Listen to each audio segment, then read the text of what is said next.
Let it come. What do you mean, Phil? Let it come. Well, I love what the psalmist says here in Psalm 119. This is the next section. And we don't just have one word today, we have three words today. But I want to read this entire section to you if you don't mind. Let your mercies come also to me, O Lord. I love mercy. Don't you love mercy? Your salvation, your freeing, your deliverance according to your word. So I will have an answer for him who reproaches me. In other words, I have an answer for those who try to shame me for what was or even what has been. He goes on to say, I will trust in your word. Take not the word out of truth utterly out of my mouth. I want the truth. I want the truth that your mercy trumps my stupidity. He goes on to say, I have hoped in your ordinances. I put my hope in that what you say is right. That's what I hope in. That's what my expectation is, that what you say is right. I'll keep your law, your word continually, forever and ever. I've made a decision. I'm in your word. I will walk at liberty. I love that. That's the second word. Mercy. First word is mercy. Second word is liberty. I will walk at liberty because I seek your precepts. In other words, I know what to do before it comes time for me to do it. I will speak of your testimonies or your stories, even before kings. I will not be ashamed, and I will delight myself in your commandments. That's the third word, delight. Mercy, liberty, delight. That's our words for today. He goes on to say, I'll delight myself in your commandments, which I love. My hands will also lift up to your commandments, which I love, and I will meditate on your statutes. You know, I heard a guy today say this. He says, I hear people say, I just want everything to be fair. He said, no, you don't. You do not want things to be fair. You don't want things to be, you want things to be unfair because you want to enjoy the benefits of mercy. Yeah, you don't want fairness. You want mercy.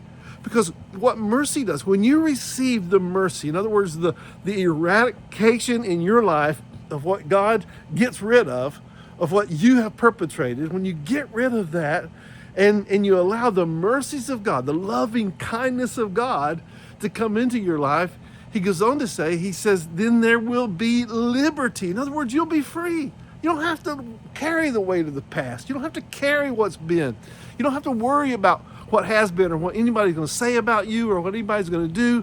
You don't worry about it. You're at liberty. And when you receive his mercy, and then when you get into liberty, the freedom to live life freely as a giver and as a lover and as a forgiver and as somebody who is trying to emancipate humanity and live for salvation and redemption and everything that is good that comes from God, to reconcile people to God, that's when good things start happening and you begin to delight in that.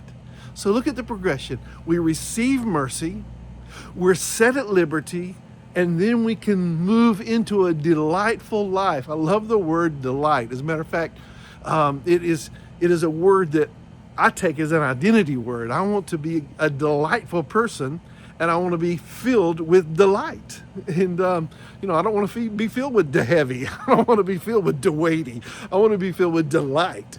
And I want to encourage you, as we get into the middle of this month now, I want to encourage you that this shift is for you, it's for me, it's for us. The shift to faith, the shift to spiritual freedom, the shift to listening to God's word and following God's word and being in God's word and letting God's word be in us. That's huge. The word would be in us. And I'll say it today, and I hope this is our prayer together. God, I don't want fairness. I don't want justice. As a matter of fact, this morning I was at the courthouse and I took this picture of Lady Justice, and I was thinking as I took the picture, I don't want justice. I do not want justice. As a matter of fact, I was trying to get out of something in the courthouse, because I have a heavy foot. And I was asking them to have mercy on me so I could be at liberty and so I could delight myself in driving today, which I did delight myself in driving today because they gave me some more time to pay that fine of justice. Oh, wow. 3 words: mercy, liberty, delight. I hope you'll meditate those 3 words today and ask God, what do they mean for me? in this time, in this space, in this year, what does it mean if I pursue your mercies, that I enjoy your liberties, and I delight in my life? I'm Phil Underwood, and this is Shift 26. I love you, and I'll see you tomorrow. Bye-bye.